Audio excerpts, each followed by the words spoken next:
Donc, un petit résumé de la programmation d'aujourd'hui. Il y aura une présentation qui va aller dans les grandes lignes du mouvement du 20 février en rétrospective. Donc, qu'est-ce qui s'est passé depuis février 2011 à aujourd'hui. Une mini-présentation va suivre ensuite pour parler de notre comité ici de soutien à Montréal. Et puis, il y aura plusieurs diffusions, visionnements en fait de vidéos, soit d'Arte, soit des vidéos qui ont été filmées par nos militants d'ici qui sont allés là-bas.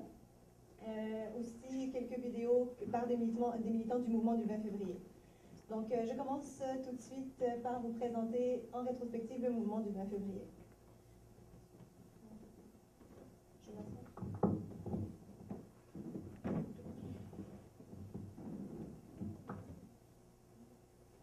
Pour vous rafraîchir la mémoire, le Maroc en bref. Alors, les langues officielles sont l'arabe et le tamazigh. Le tamazigh, pour ceux qui ne connaissent pas, c'est la langue parlée par les berbères. C'est 40% des Marocains qui le parlent. La capitale, c'est Rabat. La forme de l'État, eh bien, officiellement, c'est une monarchie constitutionnelle, mais quand on sait que le roi est le chef politique suprême, qu'il préside le Conseil des ministres, nomme les membres du gouvernement, et peut renvoyer n'importe quel ministre, et en fait qu'il a tous les droits de veto, et que même si le Parlement prend une décision, il a le droit d'en prendre une autre, en fait. Donc, sachant tout ça, la forme de l'État est plutôt une monarchie absolue. La population, on est près de 32 millions d'habitants, et l'indice de développement humain est de 0,582.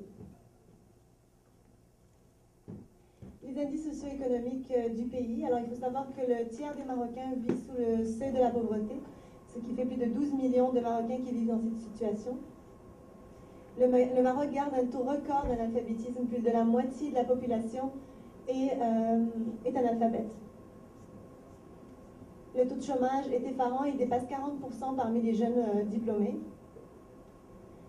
Et le programme des Nations pour le développement, cette année, place le Maroc à la 130e place sur 184 pays. Il ne faut pas oublier aussi la forte inégalité qu'il y a entre les femmes et les hommes. Juste un petit exemple, il y a seulement 6,7% des sièges du Parlement qui sont occupés par des femmes.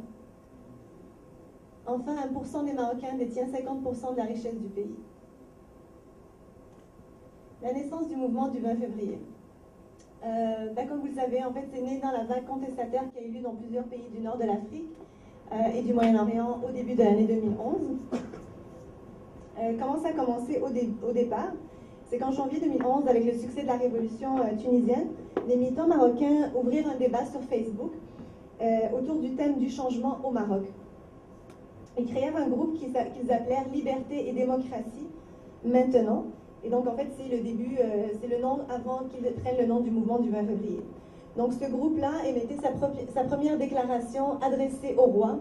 Et sachant que le roi est une personne sacrée, c'était vraiment une action sans précédent au Maroc. Donc, le dimanche 20 février fut choisi pour une manifestation nationale pacifique qui se tiendrait dans toutes les villes du Maroc. Donc, c'est la date qui va marquer le début du mouvement pour la démocratie et qui va lui donner son nom. C'était en fait, comme tout le monde disait, c'était vraiment la première victoire du mouvement du 20 février parce que tout le monde pensait que ça allait dégénérer peut-être en chaos, la manifestation du 20. Mais en fait, tout s'est déroulé très bien et pacifiquement dans la plupart des villes du pays. Les principales revendications du mouvement du 20 février, je ne vais pas toutes vous les nommer, mais en fait, on veut que la décision du gouvernement et la dissolution du Parlement illégitime et frauduleux, l'élection d'une assemblée constituante pour l'élaboration d'un projet de constitution populaire et démocratique, une réforme radicale du système judiciaire, parce que pour le moment, en fait, le système judiciaire, législatif et exécutif se concentre dans une seule main, et c'est celle du roi. L'inculpation des responsables impliqués dans les violations des droits humains. Tout à l'heure, on va vous présenter, en fait, c'est Houmen qui va vous présenter les différentes victimes qui ont été assassinées sous le régime, pour avoir parlé. L'inculpation des responsables, on demande aussi l'inculpation des responsables impliqués dans la dépravation économique, donc en fait de la corruption, la libération de tous les détenus politiques et d'opinion, et enfin mettre un terme à l'appauvrissement et l'outrage du peuple marocain en instaurant des politiques socio-économiques équitables. Pour faire une introduction, c'est la première vidéo qu'on dit virale, qui fait appel à tout le peuple marocain et qui demande en fait, qui les appelle à sortir dans les rues, dire pourquoi on va manifester, qu'est-ce que le peuple veut. Donc on s'excuse pour les sous-titres, c'est en anglais. أنا مغربية وغادي نخرج نهار 20 فبراير خاص بغيت المغرب ديال كلشي بلا حضر وبلا تمييز. كيقرا مغربي راه داك كيبغى السنة 20 فبراير باش يتفاهم المغاربة الكروكيين. أنا مغربي نخرج في 20 فبراير باش نخدم بلا ما نعطيها شغل. أنا مغربية وغنزل نهار 20 فبراير حيت بغيت التعليم يزال كلشي ماشي غير اللي عنده فلوس. أنا مغربي وغادي نخرج نهار 20 فبراير باش اللي مريض يدخل للسبيطار ويداوى فابور وبلا معارف. شطب رابيز هاد الفرص من 20 فبراير ويزي خصك خبر الناس فيهم وخصك تعطي ليا مدة ونعرف. أنا مغربي وغنخرج نهار 20 فبراير باش تحترم حقوق العمال وما يبقاش الاستغلال. أنا مغربي غنزل نهار 20 فبراير تبغيت الحرية والأمان في البلاد. أنا مغربي غادي نخرج في 20 فبراير باش ما يبقاوش الناس ساكنين في البلاد. أنا مغربي غادي نخرج 20 في شهر جوج باش ما يبقاوش البوليس متحفين ديالو. أنا مغربي غادي نخرج لو 20 فبراير باش نحاربوا الفساد في البلاد. أنا مغربي غنخرج نهار 20 فبراير حيت بغينا نحاسبوا الجفار اللي خربوا البلاد. أنا مغربي حتى أنا غادي نخرج نهار 20 فبراير حيت بغينا الدستور الشعبي الديمقراطي. غادي نخرج نهار 20 فبراير وغادي نحتاج وغادي نزيد نحتاج أكثر من الاحتجاج لأن غلاء المعيشة قهرني. وملي تنخرج مشيت مساكنة ضد غلاء المعيشة باش نحتاج كيلقاوني بالقمع ما عرفتش علاش. واش أنا في بلادي ونلقى القمع؟ تنخرج في مسيرة سلمية احتجاج سلمي وكناكل عليه العصا. قوة القمع كتقمعني أنا مقموعة الغلا وقلت الشيء ويزيدو قمعوني بزاف هادشي.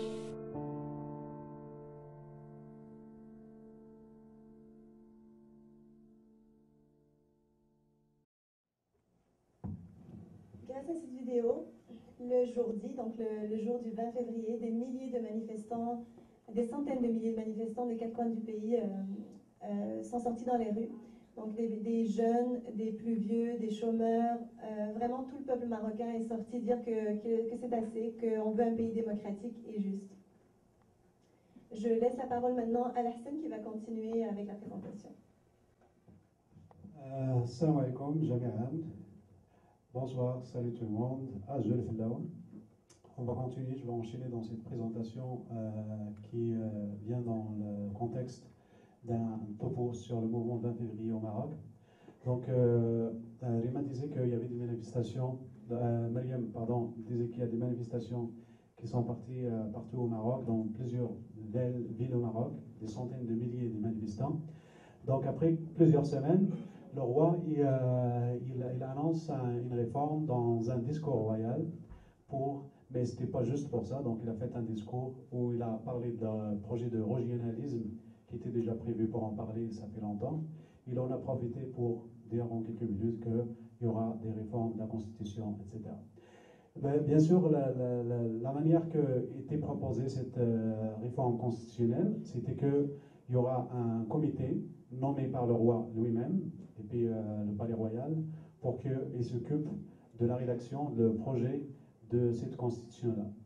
Donc depuis le départ, la manière, le contenu et la forme, ils sont contestés par le peuple marocain et le mouvement 20 février, parce que c'est pas démocratique et c'est pas populaire. Et maintenant, la شعبي لا démocratique. في المحتوى وفي النظام وفي الشكل, dans la forme, le contenu contenant. Je vais revenir après pourquoi on a dénoncé aussitôt le procédé qu'on a jugé antidémocratique pour expliquer amplement les raisons pour lesquelles on a appelé le mouvement 20 février et puis toutes les instances du peuple marocain qui sortent manifester, pourquoi on a décidé de boycotter et puis on a appelé au boycott de ce référendum-là. Donc il y a des appels à des manifestations un peu partout au Maroc. Donc il y avait aussi beaucoup de répression qui est survenue après le discours royal. Donc ici il y a une vidéo qui va nous faire voir un peu comment que la répression était vraiment atroce et que juste après que le roi il a promis qu'il y aura la liberté, il y a le respect des droits humains, il y aura une constitution démocratique et puis qui va faire en sorte que tous les droits et les libertés seront respectés. Hello, this is Helena, a member of the February 20th movement. I am going to describe to you what happened yesterday, May 22nd. The February 20th movement was planning to start a protest in a working class neighborhood of Rabat, Al-Akari, but once we went there, we found out that there was a huge number of policemen waiting for us. What is crazier is that they didn't even allow more than 2 people to stand together in that neighborhood. They even started threatening them or insulting them. They even made the people living in these neighborhoods sign a paper that says that if anyone joins the march, they will be responsible for their actions, including if they try to film or take pictures from their windows. Do you see how our government reacts to change? Do you see how much our government needs that change? Do you see why we protest and we ask for that change? Anyways, after we realized that there was no way to start the protest from that neighborhood because the tension was so strong there, we decided to change the starting point. We spread the message and gathered in a different place. The protest started going down to Babelhead, then in front of Parliament. But guess what? We found out that we were surrounded by the police again, and they start attacking us, attacking protesters randomly, and even by targeting some of our more well-known members. People were seriously injured, others arrested. After that, most of the protesters escaped to the Moroccan Workers' Union since it was the nearest place to go. Minutes later, we found out that we were surrounded by all kinds of police. They tried to get into the building.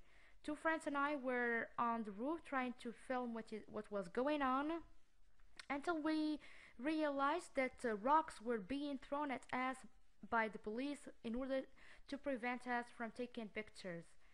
Inside the center, we had a meeting in order to decide what to do, and our final decision was to go on a hunger strike. By the way, I want to mention that the police were insulting the international press, telling them to go back to their countries and work there. They even threatened them that if they don't leave in 5 minutes, they will be beaten as well.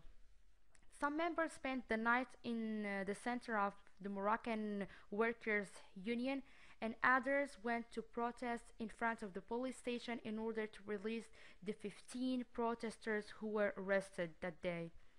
There again, the police attacked us and tried to make us leave. So after the events of yesterday, I think that the Moroccan government is beginning to show its true face. The friendly mask that they wear to show the world has now been removed, and now the world can see the real face of these men in power. They beat us because they will do anything to stay in power. They've had enough of us, and now they think that by using physical force they will discourage us to fight on. But I guess they've never heard the undeniable truth that ideas and a sincere desire to be free cannot be crushed by silly little men with sticks. They may beat us physically, but no one can stop a tornado of truth. Yesterday the government may have won the battle, but by doing so with repressive force, they also have lost their ethical foundation. In the eyes of those watching abroad, the Moroccan people are innocent victims of violent oppression. The police who chose to beat us are the true criminals. We are just patriots who want a better future. Thank you.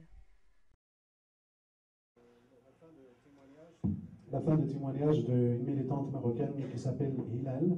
Donc, il a fait en anglais parce que on s'est aperçu qu'il faut qu'on fasse la promotion de notre cause au Maroc dans toutes les langues internationales pour que on comprenne vraiment que le Maroc c'est pas juste un pays de soleil et puis des casbahs et puis des plages, etc.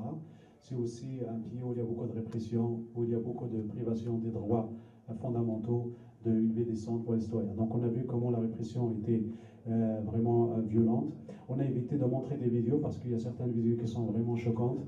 Donc, ce qu'on veut, c'est pas chercher la sensibilisation, comme on dit, mais pour passer le message et dire qu'il y a beaucoup de répression à l'époque au Maroc, juste après ce discours royal qui a promu une constitution démocratique où les droits sont respectés.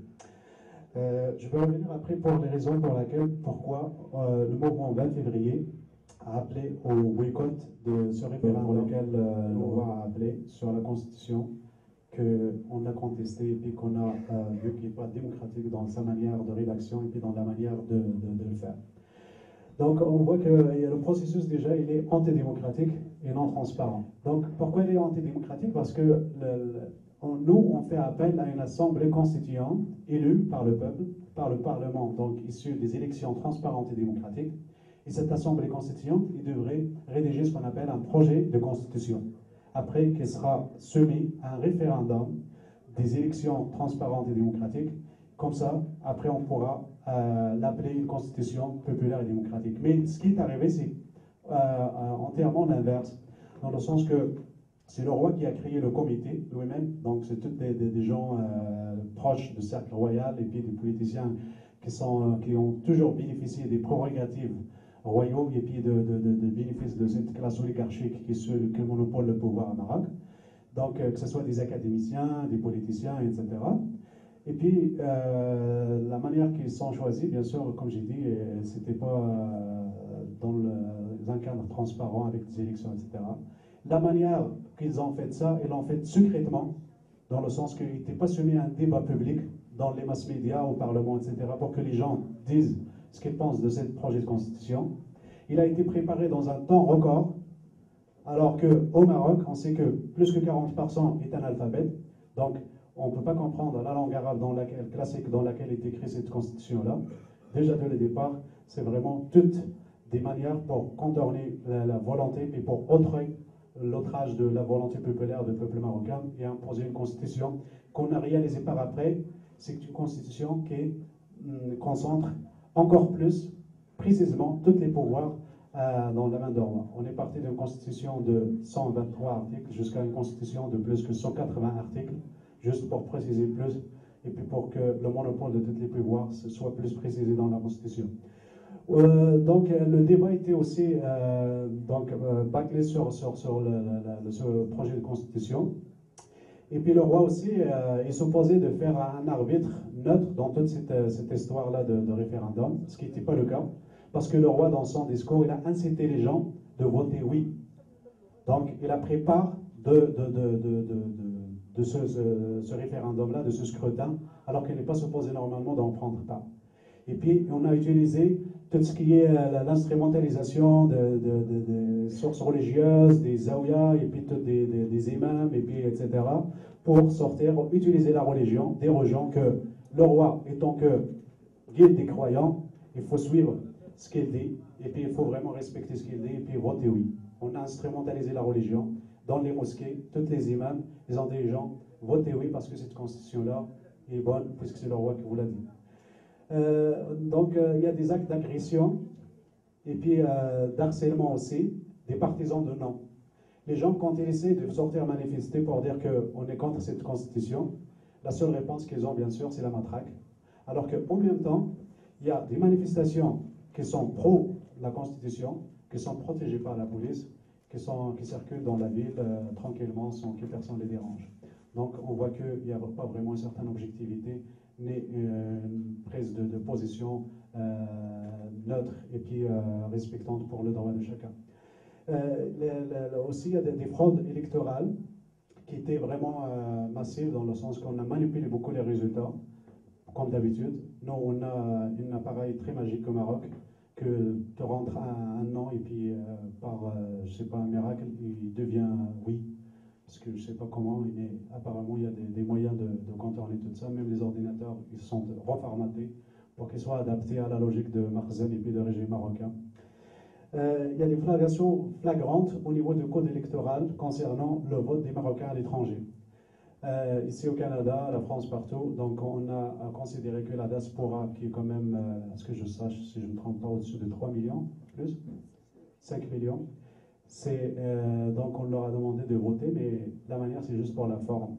À Montréal ici, nous, en tant que comité montréalais de soutien au mouvement 20 février, on avait suivi tout ce processus-là de référendum au consulat marocain. On a fait le comptage pendant 3 jours. Et puis on a réalisé que c'est même pas 2000 personnes qui ont été allées voter. Et puis, même si 2000 personnes, donc on n'a pas compté ceux qui ont voté non, sur la base de plus que 65 000 ou 70 000 de migrants juste à Montréal. Juste pour vous dire des statistiques, par exemple. 2000 sur 65 ou 70 000. Rien qu'à Montréal, je ne parle pas des autres régions à l'ouest, etc., qui n'ont pas accès à voter, etc. Donc c'est biaisé comme processus, et puis c'est juste une mascarade, c'est la poudre aux yeux. C'est pour dire que, oui, on fait les élections, etc. Et puis le souci de le régime marocain surtout, c'est de montrer la belle image, et puis de dire qu'il y a un processus électoral démocratique au monde extérieur. Ça veut dire le monde extérieur, les Européens, les Américains, etc. Et puis pour dire à l'opinion publique internationale qu'on est engagé dans un processus démocratique. Alors que dans le fond, à l'intérieur, on tabasse les gens, on emprisonne, on assassine, on enlève les gens qui disent non, rien que parce qu'ils veulent manifester leur avis par rapport à ce qui se passe là-bas. Donc il y a aussi des actes de corruption. On prend avantage de la précarité et de la pauvreté des gens pour les corrompre. On donne des 50 dirhams, des petits trucs pour des femmes pauvres avec plein d'enfants en bas âge pour les inciter à aller voter oui. Il y a des vidéos et puis il y a des témoignages sur ça. Il y a des versements, des sommes vraiment très importantes pour les partis politiques qui soutiennent cette constitution. Il y a des millions de dirhams, de l'argent public, des contribuables qui étaient donnés à ces gens-là pour faire la promotion, la campagne électorale, bien sûr, en appuyant le oui et puis en favorisant le oui pour la constitution. Il y a une ingérence étrangère aussi. Ça, c'est un grand problème dans lequel on souffre au Maroc. C'est qu'on n'a pas vraiment réussi une indépendance politique, économique, culturelle et puis socioculturelle, dans le sens que il y a la France encore, l'Union européenne, toute la puissance mondiale qui s'intervient dans notre politique intérieure. Donc il y a une vidéo ici qu'on va essayer de regarder. نهار الاستفتاء ما غاديش نمشي نصوت حيتاش الدستور ما كيعنيناش وما كيهضرش علينا وكيضمن المصالح غير ديال الشكار. واش نسيا راه الدستور ما كتمثل الشعب والناس اللي فيها هما اللي بشحال هادي كانوا كيسهروا على تزوير الانتخابات. الدستور خرجوه بطريقه غير ديمقراطيه وفوق داكشي بغاونا نصوتوا بنعم بلا ما نناقشوه بلا ما نفهموه وبلا ما نشوفوا القضايا اللي كتهمنا وسطهم. الدستور اللي ما يخرج لنا غادي يخرج علينا وما عمره غيكون لينا حقوقنا. وهذا النهار الاستفتاء اللي غيخصونا فيه حنا ما عندنا ما نديرو به. الدستور اللي داروا ريفورم في اللعب الفوق اشكون الجند تاعنا راه اللي زفرنا تيكركس الاستفتاء وداروا مساس صغير. الاحزاب اللي بشحال هادي كتكذب علينا خدات الملاير باش تقول لك صوت بنعم والناس اللي كتدعو للمقاطعه كيضربوهم وكيقمعوهم. سواء صوتنا بنعم سواء صوتنا بلا صوتنا غير مسموع. وجب ان نضطرهم للعوده لهيئه منتخبه من الشعب تسوغ الدستور لنحتل الشوارع لنتظاهر وما نفكيش.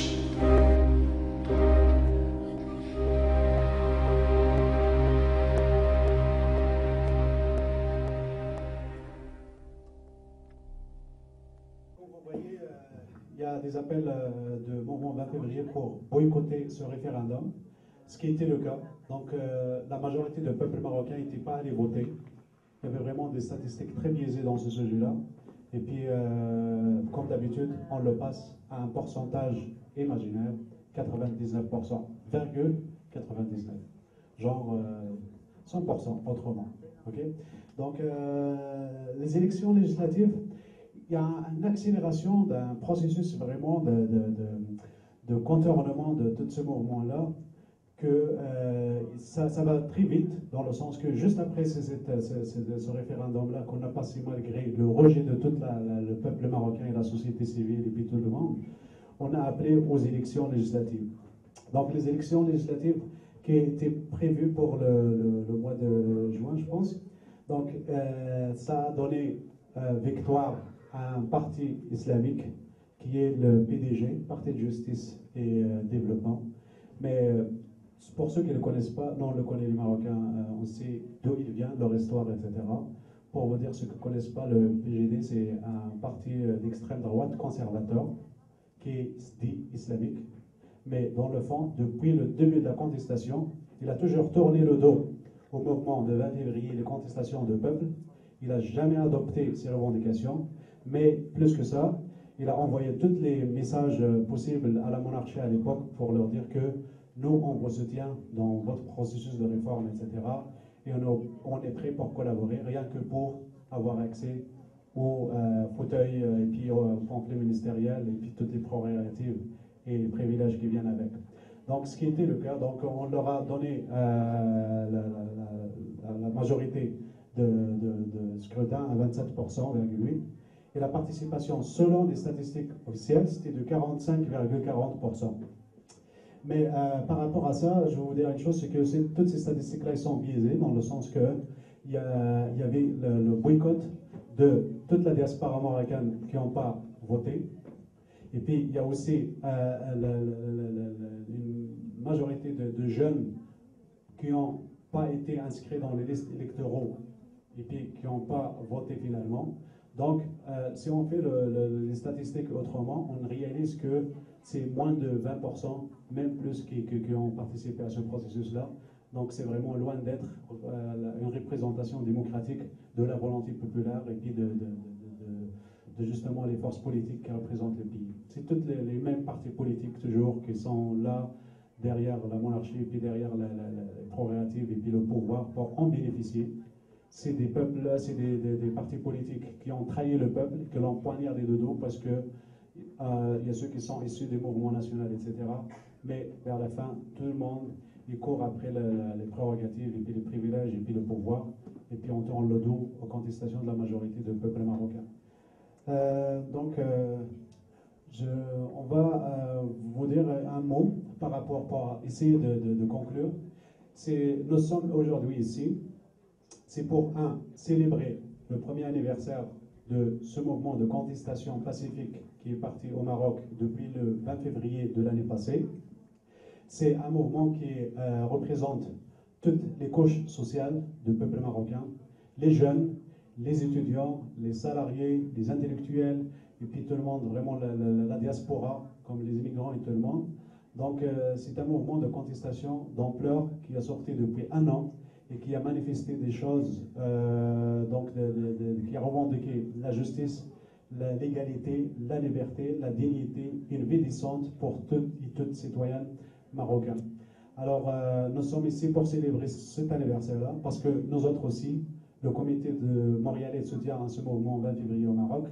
Depuis le 20 février, nous autres aussi, effectivement, on a sorti ici pour manifester et soutenir. C'est pas parce qu'on est de la diaspora loin de nos pays qu'on n'est pas concerné par ce qui se passe là-bas. Au contraire, nos familles, nos racines, nos origines, c'est tout là. Et puis notre pays, on a conclu qu'il faut le soutenir comme on peut. Et c'est ce qu'on a pas mal réussi. Donc c'est vraiment un grand hommage à ce mouvement-là populaire, à tous ces jeunes-là qui sont assassinés, à tous ces jeunes et puis à tout ce monde qui sont enlevés de leur famille de jour au lendemain. Et puis à tout ce peuple marocain qui a toujours sorti toute l'année pour revendiquer des droits minimaux d'une vie décente au Maroc pour tous les citoyens. Parce que le Maroc, c'est un pays très très riche, plein de ressources naturelles, plein de potentiel. Mais malheureusement, c'est une minorité qui s'accapare de toutes les richesses du pays. On a réalisé que c'est juste 1% qui s'accapare de plus que 50% des richesses du pays. Alors qu'il y a des dizaines, des milliers de jeunes diplômés que eux, leurs familles, ils ont comme sacrifié toute leur vie pour qu'ils étudient et puis qu'ils trouvent un emploi. Ils se retrouvent en chômage, ils se retrouvent devant la matraque chaque fois qu'ils demandent un emploi. On a des jeunes qui s'émolient à chaque fois parce que c'est la détresse, c'est vraiment un traumatisme très très profond que notre jeunesse diplômée et puis le peuple marocain il vit et puis qui essaie de se remonter, mais on est capable. Donc on est ici aujourd'hui pour célébrer cet anniversaire-là, rendre hommage à ce mouvement-là et puis pour dire qu'on continue, c'est pas fini, puisque toutes nos revendications ne sont pas écoutées, ne sont pas encore exécutées. Tous les peuples une chance durant toute l'histoire, ils vont toujours continuer à bouger et puis à contester, et c'est ça qui fait bouger l'histoire, une chance. Parce que sinon on est condamné à la stagnation, on est condamné à la mort. Donc c'est ça, on vous remercie tous d'avoir venu pour célébrer avec nous cet anniversaire-là et puis rendre hommage à ce mouvement des jeunes et puis du peuple marocain. Donc je vous laisse avec Mariam pour la suite. Donc l'année 2011 a été une année d'espoir, d'éveil, une année où le printemps a duré plus d'une saison et a porté avec lui les premiers bourgeons de la démocratie arabe. Mais 2011 a aussi été une année de violence, de déception, de répression, dont il faut se rappeler les victimes. Pour le Maroc, 2011 a été l'année où la peur a été vaincue. Cette peur qui a paralysé pendant des générations tout un peuple et qui l'a longtemps réduit au silence. Dans ce pays où les plus forts ne s'inquiétaient plus depuis longtemps d'écraser les plus faibles, la naissance du mouvement du 20 février a été une véritable surprise. Ce mouvement qui a été porté par les jeunes en grande majorité et qui, rappelez-vous, n'inspirait que du dédain et du mépris à ses débuts, a réussi à non seulement éradiquer cette peur ancestrale, mais à sortir de l'ombre les souffrances de milliers de personnes qui vivent quotidiennement l'injustice sociale dans l'indifférence générale. Le mouvement du 20 février a permis au peuple marocain de se réapproprier sa dignité, de relever la tête pour dire que c'est assez, que le temps du silence est révolu, que les Marocains et Marocaines ont le droit de vivre dans un pays libre, juste et démocratique. Merci. Donc en fait, pour faire une petite histoire de notre comité de soutien ici à Montréal, alors tout a commencé un 20 février 2011 aussi. Moi personnellement, j'avais lu sur Facebook qu'il y avait un événement, en fait c'est un membre du comité qui n'est pas malheureusement avec nous aujourd'hui, c'est Rima, qui avait écrit sur Facebook de nous rassembler devant le consulat. Mais il y avait bien sûr beaucoup de personnes qui s'étaient rendues sur place spontanément sans avoir été sur Facebook. Et finalement, on s'est rencontrés là, il était environ 10 ou 11 heures du matin. On était un peu moins de 20 personnes. Et puis, il y avait, on se souvient aussi que c'est Assou qui avait pris tous nos courriels pour commencer. D'ailleurs, il est là, Assou, bonjour, qui avait pris tous nos courriels. Et c'est vraiment comme ça qu'on a commencé à être en contact. Donc, de semaine en semaine, on est devenus plus nombreux. Aujourd'hui, sur notre page, on est rendu à 500 personnes qui aiment notre comité. Et on continue. Donc, pour vous résumer un peu nos objectifs à nous ici, c'est bien sûr de mener des actions de sensibilisation au sein de la société québécoise et canadienne. Bon, pour l'instant, c'est pas mal qu'au Québec que ça se concentre. Mener des actions de visibilité afin que notre voix atteigne les instances internationales compétentes et participer bien sûr à l'élaboration d'une réflexion globale. Comme aujourd'hui, on va ouvrir un débat tout à l'heure et on espère avoir beaucoup d'interactions. Nos activités, si je résume, on fait beaucoup de manifestations depuis le début.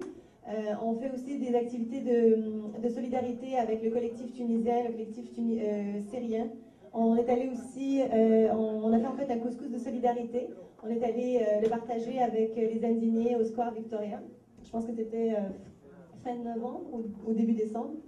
Donc voici un petit montage qui résume en photo toutes nos activités durant l'année 2011.